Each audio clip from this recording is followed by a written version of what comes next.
যিজন মানুহে গোটেই জীৱনটো কেৱল অসম তেখেতৰ মৃত্যু নহল তেখেতৰ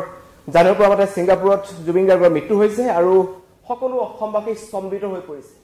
আৰম্ভণিৰ পৰা অনামিকাৰ পৰা যিটো গানৰ জোৱাৰ আনিলে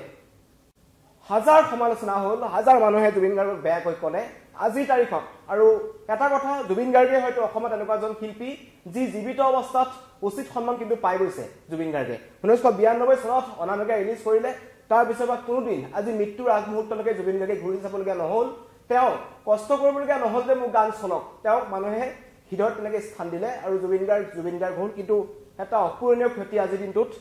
কলা দিন বুলি ক'ব লাগিব জুবিন গাৰ্গ আমাৰ মাজত নাই যিমানখিনি আহিছে কিছু সময় পূৰ্বে জুবিন গাৰ্গৰ পত্নী গৰিমা শইকীয়া গাৰ্গ ছিংগাপুৰলৈ ৰাওনা হৈছে আৰু তেখেতৰ পৰিয়ালো তালৈ গৈ আছে কিন্তু এতিয়ালৈকে আচলতে ছ'চিয়েল মিডিয়াত যেনেকুৱা ধৰণৰ আমি দেখি আছো কোনো মানুহে বিশ্বাস কৰিব পৰা নাই যে জুবিন দা আমাৰ মাজত নাই বিশেষকৈ জুবিন অনুৰাগীসকলৰ ব্যক্তিগতভাৱে মই ক'ব বিচাৰো মই জুবিন দাৰ লগত যথেষ্ট আমাৰ জুবিন দাৰ ওচৰলৈ গৈ থাকো বা জুবিন গাৰ্গৰ যিমানখিনি মানুহ আছে তাৰ ওচৰত থাকো সকলোৱে মোলে ফোন কৰিছে কথাটো মিছা নেকি এনেকুৱা ধৰণৰ তেওঁলোকে জানিব বিচাৰিছে কাৰণ জুবিন গাৰ্গৰ মৃত্যুটো কোনোৱে ভাবিব পৰা নাই কাৰণ তেওঁৰ চিন্তাধাৰা আছিল যে ইউকেলিপ্টাছ গছৰ দৰে ওখ হ'ব খোজো মই অসম শব্দ মায়াবিনী সদায় কৈ গৈছিল মই মৰিলে তহঁতি মায়াবিনী গাবি এনেকুৱা ধৰণৰ মন্তব্য জুবিন গাৰ্গে কৰিছিল আৰু প্ৰথমতে এটা কথা কম যথেষ্ট আবেগিক তাৰ মাজতে কৈছো জুবিন দাৰ গীতসমূহ নতুন প্ৰজন্মৰ কাৰণ একাংশ এতিয়া সমালোচনা কৰিছিল 90 দশকৰ জুবিনক কিছুমানে এতিয়ালৈকে চিনি পোৱা নাই জুবিন গাৰ্গৰ যিটো টেলেণ্ট জুবিন গাৰ্গ কেনেকুৱা এটা সত্তা সকলোৱে হয়তো বুজি পোৱা নাই কিন্তু বহু পলমকৈ বুজিব সেইটো কথা অসমত প্ৰত্যেকজন শিল্পীৰ ক্ষেত্ৰত হয় কিন্তু এতিয়া কম যে জুবিন গাৰ্গৰ গীতবোৰ নতুনকৈ জীয়াই ৰখাৰ ক্ষেত্ৰত অনামিকা মায়া আশা একাধিকভাৱে পাখি ইয়ামন মন চিজৰ গোটেইখিনি গীত কিমান চিনেমা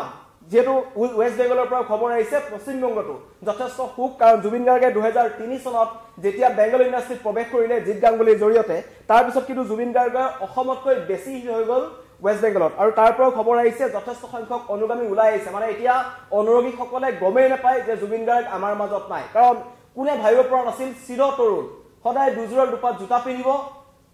বিহুৰ যেতিয়া বিহু আহে বিহুৰ শ্ব' যেতিয়া আৰম্ভ হয়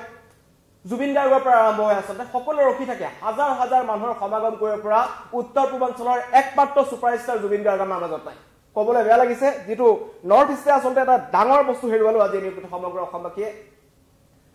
নিজৰ এটা কেৰিয়াৰ নিজৰ এটা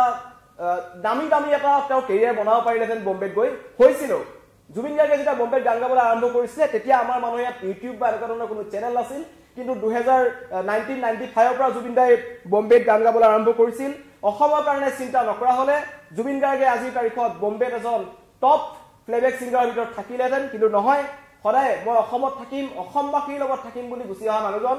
অসমৰ পৰা দূৰত গৈ তেখেতৰ মৃত্যু হৈছে আৰু সেই মৃত্যুৱে যথেষ্ট মানুহক ব্যথিত কৰিছে যথেষ্ট লোকৰ মন্তব্য আহিছে সকলোৱে কৈছে ব্লেক ডে টুডে মাহিদুল ইছলামে লিখিছে এনেকুৱা খবৰ পাম বুলি ভবা নাছিলো বিভিন্নজনে মন্তব্য কৰিছে আৰু জুবিন অনুৰাগীসকল এতিয়ালৈকে আছে মই এতিয়াও যদি কওঁ বহু অনুৰাগী এতিয়ালৈকে গম পোৱা নাই বহু অনুৰাগী এতিয়া শ্বক হৈ আছে হয়নে খবৰটো কাৰণ জুবিন গাৰ্গৰ কিছু 2-3 বছৰৰ পৰা বিশেষকৈ কোভিডৰ সময়খিনিৰ পৰা জুবিন গাৰ্গ বাৰম্বাৰ অসুস্থ হৈ পৰিছিল কেতিয়াবা চিজাৰ এটেক আহে কেতিয়াবা নেমকেয়াৰলৈ তেখেতক লৈ যাব লগা হয় অনুৰাগীসকলে নেমকেয়াৰৰ সন্মুখত গৈ প্ৰাৰ্থনা কৰি থাকে জুবিন গাৰ্গৰ কাৰণে আৰু আজি অনাকাংক্ষিত এটা খবৰ কোনোৱে সপোনৰ ভাবিব নোৱাৰা এটা খবৰ কাৰণ 3টা দিনৰ আগত তেখেতে গুৱাহাটীত এজন যুৱকে হাতীগাঁৱত এটা মিউজিয়াম খুলিছিল এয়া জুবিন গাৰ্গৰ প্ৰতি মানুহৰ মৰম আজি তাৰিখত দেখিছো যে সেই মিউজিয়ামটো জুবিন গাৰ্গে শেষবাৰৰ কাৰণে জুবিন গাৰ্গে ভিজিট কৰিছিল আৰু সেই মিউজিয়ামটো ভিজিট কৰাৰ পাছত জুবিন গাৰ্গে অসমত কোনো ধৰণৰ ৰাজহুৱা স্থানত তেওঁ গীত পৰিৱেশন কৰিব নোৱাৰিলে বা তেওঁ আহি তাত উপস্থিত থাকিব নোৱাৰিলে তেওঁ মালয়েছিয়ালৈ গৈছিল তাত গৈ তেওঁ নৰ্থ ইষ্ট ফেষ্টিভেলৰ যি শ্যামকানু মহন্তৰ নেতৃত্বত যিখন নৰ্থ ইষ্ট ফেষ্টিভেল হয় তাত তেওঁ অংশগ্ৰহণ কৰিবৰ কাৰণে গৈছিল আৰু তেওঁ সকলোকে আমন্ত্ৰণ জনাইছিল যে মই এবাৰ নৰ্থ ইষ্ট ফেষ্টিভেলত গান গাম আৰু সুধাকন্ত ডক্টৰ ভূপেন হাজৰিকাৰ কাৰণে এটা নিশা তাত উৎসৰ্গা কৰা হৈছিল আৰু তাত গীত গোৱাৰ কথা আছিল হাৰ্ট অফ জুবিন গাৰ্গে কিন্তু জুবিন গাৰ্গে গীত গাবলৈ নাপালে জুবিনবিহীন এটা পুৱা কাইলৈ মানুহে কেনেকৈ চিন্তা কৰিব সেইটো আচলতে ডাঙৰ কথা কাৰণ জুবিনবিহীন এটা কথা মানুহে কেতিয়াও ভাবিব পৰা নাই আমাৰ অসমত এতিয়ালৈকে কাৰণ আমি 90 দশকত যোনখিনি ল'ৰা ছোৱালী জন্ম হলো আমি যিদৰে চৰাই চিৰিকটিৰ মাত শুনিলো সঁচা অৰ্থত ক'বলৈ গ'লে চাৰিওফালে আমি জুবিনদাৰ মাতেই শুনিলো সেইকাৰণে 90 দশকত যোনখিনি মানুহৰ জন্ম হৈছে 1990 পিছত কাৰণ জুবিনদাই 1992 প্ৰথম অনামিকা ৰিলিজ কৰিলে তাৰ পিছৰ পৰা কিন্তু এইজন জুবিন গাৰ্গে যেনেকুৱা ধৰণৰ এটা সংগীতৰ ধাৰা অসমত বৈ আনিলে সেই ধাৰা গোটেই বিশ্বত যদি চাবলৈ যাওঁ এনেকুৱা ধৰণৰ ধাৰা হঠাৎ পোৱা নাযায় কাৰণ অকলে এখন মনোপলি মাৰ্কেট বুলি ক'ব লাগিব অকলে জুবিন গাৰ্গে এটা সময়ত আৰু এইটো কথা অপ্ৰিয় সত্য কথা এতিয়া বহুতে ক'ব বিচাৰে যে জুবিন গাৰ্গ গীত গাব পৰা হোৱা নাছিল এনেকুৱা ধৰণৰ বিভিন্ন সমালোচনা কৰিছিল সেই সমালোচকসকলক আজি মই প্ৰশ্ন কৰিছো জুবিনৰ 1992 পৰা আজিৰ তাৰিখলৈকে আপোনালোকে জুবিন গাৰ্গৰ গীতসমূহ এবাৰ ভালকৈ চাওক আপোনালোকে আপোনালোকৰ উত্তৰ পাব জুবিন গাৰ্গ কোন আছিল যিসকলে সুধিছিলে কিছুদিন পূৰ্বে যে জুবিন গাৰ্গ কোন হয় জুবিন গাৰ্গৰ আগৰ সেই হেৰি নাই কিন্তু এতিয়া আপোনালোকে উপলব্ধি কৰিব যে আপোনালোকৰ মাজত কোন নাই কাৰণ নৰ্থ ইষ্টত সমগ্ৰ নৰ্থ ইষ্টত যদি ক'বলৈ যাওঁ এতিয়া দ্বিতীয়জন জুবিন গাৰ্গ কেতিয়াও নোলায় কাহানিও নোলায় কাৰণ 1992 যিটো সময়ত অসমৰ মানুহে গৈ উদিত নাৰায়ণ হতক বা কুমাৰ চানু হতক কিছুমান অসমীয়া গান গাব নজনা মানুহক অশুদ্ধ উচ্চাৰণেৰে তেওঁলোকে গীত গাইলে লৈ আনিব লগা হৈছিল বাধ্য হৈছিল কাৰণ অসমীয়া ল'ৰাই সেইটো সময়ত প্লেবেক ছিংগিং কৰিব পৰা নাছিল তেতিয়া আহিছিল সেই চুলি কেকুৰা গান্ধী চশমা পিন্ধা যুৱকজন বয়স আছিল মাত্ৰ 18 বছৰ নাম আছিল জুবিন বৰঠাকুৰ জুবিন গাৰ্গ আৰু তেওঁ অনামিকাৰ জৰিয়তে জনাই দিলে সমগ্ৰ অসমবাসীক যে অসমত প্লেবেক সিংগাৰ আছে নাম জুবিন গাৰ্গ এতিয়া আৰু বাহিৰৰ পৰা মানুহ আনিব নালাগে আৰু সেইজন জুবিন গাৰ্গকেই 1992 ৰিলিজ কৰাৰ পাছত 1995ত বলিউডত তেওঁ গান গাবলৈ গুচি গৈছিল এনেকুৱা এজন জুবিন গাৰ্গ যিজন জুবিন গাৰ্গৰ কথা কৈ থাকিলে আচলতে উল নপৰিব ৰৈ ৰৈ বিনালে তেখেতৰ চিনেমা আহিব লগা কথা আছিল মিছন চাইনা মানুহে ক'ব লাগিব চিনেমা উদ্যোগত জুবিন গাৰ্গ অহাৰ পাছত অসমৰ চিনেমা উদ্যোগৰ কাম আগতকৈ যথেষ্ট ভাল হৈছে কাৰণ মিছন চাইনা এনেকুৱা এখন চিনেমা আছিল 2 কোটি টকা খৰচা কৰিবলৈ জুবিন গাৰ্গে খা কৰিছিল যিটো সময়ত চিনেমা উদ্যোগৰ অৱস্থাই নাছিল এতিয়া বহুতে নতুন নতুন চিনেমা ওলাইছে লাখ লাখ কোটি কোটি টকা ঘটিছে কিন্তু আৰম্ভণি বাটটোতে যদি ক'বলৈ যাওঁ এই নতুন ধাৰা এটা আৰম্ভ কৰা মিছন চাইনা সকলোৱে ক'ব লাগিব আৰু সেইজন জুবিন গাৰ্গে কৈ থকাৰ পাছতে এতিয়া ৰৈ ৰৈ বিনালে তেখেতৰ এটা গীতৰ আধাৰত তেখেতে নিৰ্মাণ কৈছিল কিছুদিন পূৰ্বে মই তেখেতক লগ পাইছিলো লগ পাওঁতে মোক কৈছিল এখন তহঁতি নতুন জেনেৰেশ্যনৰ কাৰণে বনাইছো তহঁতি চাই খুব ভাল পাবি এনেকুৱা ধৰণৰ মন্তব্য কৰিছিল আৰু প্ৰত্যেকটো দিন জুবিন গাৰ্গক যোনে লগ পাইছে যোনে জুবিন গাৰ্গক জানে এটা কথা জানিব এজন মহান শিল্পী আছিল যিজনে নিজে যিমানখিনি জানে সকলোকে জনাই দিব বিচাৰিছিল জুবিন গাৰ্গ এখন বুৱতী নদী আছিল এখন সাগৰ আছিল আমি যেতিয়া জুবিন গাৰ্গক ষ্টুডিঅ'ত লগ পাইছিলো বেলেগ ছিংগাৰৰ দৰে তেখেত নাছিল তেখেতৰ ষ্টুডিঅ'ৰ ভিতৰত তেখেতে সোমাই থাকিবলৈ কোনদিন বাধা প্ৰদান কৰা নাছিল কিন্তু জুবিন গাৰ্গে নৱপ্ৰজন্মক লগত লৈ খোজ কাঢ়িব বিচাৰিছিল আৰু সেইজন জুবিন গাৰ্গ ক'বলৈ এতিয়া দুখ লাগিছে যে জুবিন দা আমাৰ মাজত নাই আৰু এটা গীত গাই আচলতে গুচি গ'ল আৰু এটা কথা কৈছিল আলেকজেণ্ডাৰৰ কথা এটা কৈছিল আহিলো জিকিলো আৰু গুচি গ'লো একেটা কথাই আছিলে জুবিন গাৰ্গৰ ক্ষেত্ৰতো প্ৰযোজ্য হয় যে আহিলে গীত গালে আৰু গুচি গ'ল কণ্ঠশিল্পী জুবিন দাৰ অন্যতম বন্ধু অংগৰাগ পাপন মহন্তৰ প্ৰতিক্ৰিয়া আহিছে অংগৰাগ পাপন মহন্তই লিখিছে দিস ইজ সো শকিং কাৰণ একেলগে গীত আৰম্ভ কৰিছিল আৰু খেদুৰ এলি পথত থকা ডিজি মিক্সটোত জুবিন গাৰ্গ অংগৰাগ পাপন মহন্ত যতীন শৰ্মা দিগন্ত শৰ্মা এনেকুৱা এটা বেণ্ড আছিল ভদ্ৰকান্ত দাস এই সকলৰ একেলগে তেওঁলোক আৰম্ভ কৰিছিল কিন্তু হঠাৎ জুবিন নাইকিয়া হোৱাত অংগৰাগ পাপন মহন্তৰ ফালৰ পৰা এটা প্ৰতিক্ৰিয়া আহিছে শোক প্ৰকাশ কৰিছে কৈছে মই এটা ক'ব পৰা অৱস্থা পাই মুখ্যমন্ত্ৰীৰ মন্তব্য আহিছে হাজাৰ হাজাৰ অনুৰাগীয়ে মন্তব্য কৰি আছে যে জুবিন দা যে আমাৰ মাজত নাই আমি মানি ল'ব নোৱাৰো আৰু কায়িকভাৱে মানুহৰ মাজত নাথাকিব পাৰে জুবিন গাৰ্গে কায়িকভাৱে আমাৰ মাজত নাথাকিব পাৰে কিন্তু তেখেতৰ গীত অসমৰ প্ৰতিটো চুকে কোণে বাজিব আৰু আমি আজিৰ পৰা জুবিন গাৰ্গ মৃত্যু হ'ল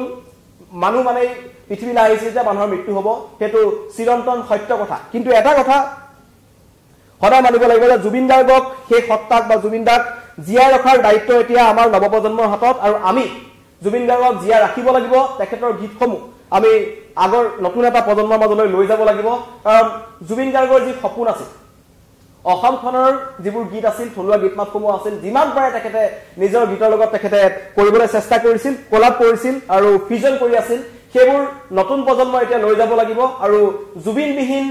এটা পুৱা আচলতে ভাবিলে এতিয়া আচৰিত লাগিছে সকলোৰে কিন্তু কাইলৈ যিমান দূৰ খুব সম্ভৱ জুবিন গাৰ্গৰ নচৰতে আহি গুৱাহাটী পাবহি ইতিমধ্যে চিনাৰ্জি এপাৰ্টমেণ্টৰ তলত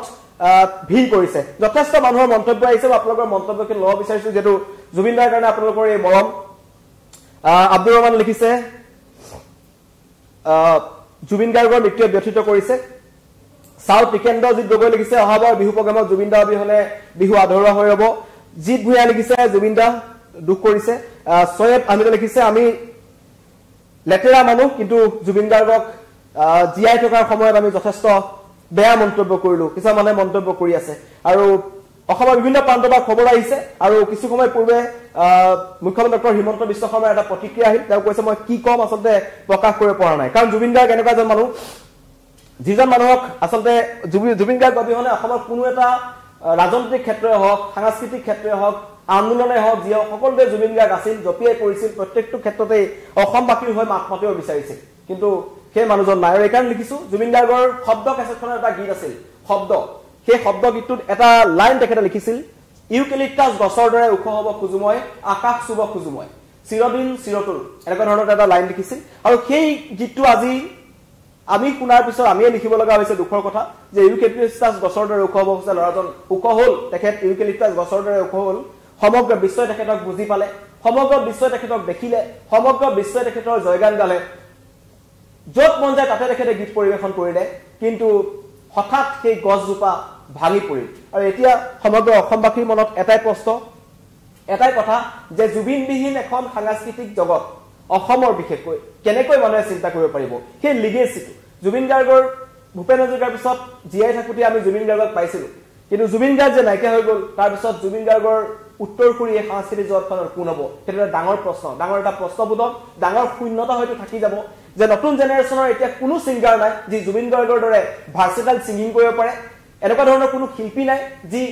৮-৯টা ইনষ্ট্ৰুমেণ্ট বজাব পাৰে এনেকুৱা ধৰণৰ কোনো শিল্পী নাই যিজনে গান লিখিব পাৰে সুৰ কৰিব পাৰে মিউজিক কম্প'জ কৰিব পাৰে সকলো কৰি মিক্স মাষ্টাৰিং কৰি গানটো উলিয়াই দিব পাৰে তেনেকুৱা ধৰণৰ শিল্পী কিন্তু আজিৰ তাৰিখত জুবিন গাৰ্গৰ দৰে টেলেণ্ট থকা মানুহৰ অভাৱ আছে আৰু অসমৰ কাৰণে এটা কলা দিন বুলি ক'ম আৰু অনাকাংক্ষিত খবৰটো আহিল যে জুবিন দা আমাৰ মাজত নাই যিজনক কেইবাবাৰো কিন্তু হস্পিটেলৰ পৰা তেখেত ঘূৰি আহিছিল আৰু হাঁহি হাঁহি এইপিনে আমাৰ অনুৰাগীসকলৰ আগত কৈছিল যে মোৰ একো নহয় অসমবাসী ৰাইজ মোৰ ওচৰত আছে মোৰ কিবা এটা বাঢ়ি গৈছে কিবা এটা কমি গৈছে এনেকুৱা ধৰণৰ মন্তব্য জুবিন গাৰ্গে সদায় কৰিছিল কিন্তু হাঁহি ধেমালিৰ মাজেৰেই হাঁহি হাঁহি জুবিন গাৰ্গ হঠাৎ আমাৰ মাজৰ পৰা গুচি গৈছে আৰু সেই কথাই এতিয়া সকলোকে ব্যথিত কৰিছে আৰু তেওঁ কৈছিল যে মই মৰিলে তহঁতি মায়াবিনী গীতটো গাবি মই জুবিন অনুৰাগীসকলক এটা কথা অনুৰোধ জনাম যে জুবিন গাৰ্গৰ সত্তা বা জুবিন গাৰ্গক জীয়াই ৰখাৰ দায়িত্ব আমাৰ আৰু এইখিনি সময়ত যদি জুবিন গাৰ্গক জীয়াই ৰাখিব বিচাৰো তেন্তে জুবিন গাৰ্গৰ গীতসমূহ আমি জীয়াই ৰাখিব লাগিব আৰু জুবিন গাৰ্গ ফেন্স ক্লাবৰ প্ৰতি মানুহৰ যি ধৰণৰ প্ৰশ্নবোধক আছিল জুবিন দা নথকাৰ পিছত আমি এইখিনি বস্তু নিজেই জুবিন গাৰ্গ ফেন ক্লাবে আমি সমগ্ৰ বিশ্ববাসীৰ সন্মুখত দেখুৱাব লাগিব যে জুবিন গাৰ্গৰ আদৰ্শৰে অনুপ্ৰাণিত হোৱা এটা ফেন ক্লাব হয় জুবিন ফেন ক্লাব আৰু জুবিন ফেন ক্লাবে তেনেকুৱা ধৰণৰ কাম কৰি দেখুৱাব বুলি মই আশাবাদী আৰু তেওঁ যি ধৰণে কৈ গৈছিল মায়াবিনী গীতটো বাজিব লাগিব মায়াবিনী গীতটো বাজিব লাগিব আৰু মায়াবিনী গীতটো আজি সকলোৱে বজাওক মই অনুৰোধ জনাম কাৰণ জুবিন গাৰ্গৰ এটা শেষ আশা আছিল যে মই মৰিলে তহঁতি মায়াবিনী গীতটো বজাবি মায়াবিনী গীতটো মোৰ আটাইতকৈ এটা প্ৰিয় গীত যিটো গীত মায়াবিনী দাগ এলবামখনৰ দাগ চিনেমাখনৰ গান আছিল সকলোৰে মুখে মুখে সেই গীত আছে আৰু জুবিন গাৰ্গৰ এটা গীতনো কি কম কিমান তেওঁ যেতিয়া কৈছিল যে মই ১৮,০০০ গীত গাইছো বহুত এটা সমালোচনা কৰিছিল মই তেওঁলোকক আজি চেলেঞ্জ কৰিছো জুবিন গাৰ্গে ২২,০০০ ওপৰ গীত গাইছে আপোনালোকে চাব পাৰে আপোনালোকে সেইটো আৰু এটো কাৰণে কৈছো যে জুবিন গাৰ্গৰ এখন নতুন এতিয়া এটা মিউজিয়াম মুকলি হৈছে হাতীগাঁৱত কোনোবা যদি আক্ষেপ আছে কাৰোবাৰ যে জুবিন গাৰ্গে ১৮,০০০ গীত গোৱা নাই তেওঁলোকক অনুৰোধ জনাম যে মিউজিয়ামটোলৈ আহক তাত আপোনালোকে ২২,০০০ গীত পাব সেইখিনি কেৱল সংকলিত আৰু বাকী অন্য কিমান গান আছে সেইটো আপোনালোকে চাব পাৰিব এয়া হৈছে জুবিন গাৰ্গ হঠাতে সমালোচনা হৈছিল কিন্তু আজি সমালোচনাৰ ভাষাৰো তেখেতক যোনসকলে বেয়া পায় তেওঁলোকে ক'বলৈ বাধ্য হ'ব যে হয় জুবিন আছিল তেওঁ আহিলে তেওঁ গালে আৰু তেওঁ গাই গুচি গ'ল এয়া হৈছিল জুবিন গাৰ্গ আৰু কিছু সময় পূৰ্বে পত্নী গৰিমা শইকীয়া গাৰ্গ আৰু তেখেতৰ পিতৃ তেখেতৰ ভগ্নী তেওঁলোক মালয়েছিয়ালৈ অনা হৈছে আৰু খুব সম্ভৱ অসম চৰকাৰৰ উদ্যোগত তেখেতৰ নচৰতে কাইলৈ ইয়ালৈ অনা হ'ব গুৱাহাটীলৈ অনা হ'ব আৰু অনুগামীসকলৰ ভিৰ কেনেকুৱা ধৰণৰ হ'ব সেইটো মই নকলো আপোনালোকে গম পাইছে আৰু অনুৰোধ জনাম প্ৰত্যেকজন জুবিন প্ৰেমীক সকলো আহক জুবিন গাৰ্গৰ এই শেষ যি অনুষ্ঠান আছে সেই অনুষ্ঠানত সকলোৱে যোগদান কৰক আৰু জুবিন গাৰ্গক জীয়াই ৰখাৰ দায়িত্ব আমাৰ সকলোৱে জুবিন দাই কোৱাৰ দৰে মায়াবিনী গীতটো আজি বজাওক ধন্যবাদ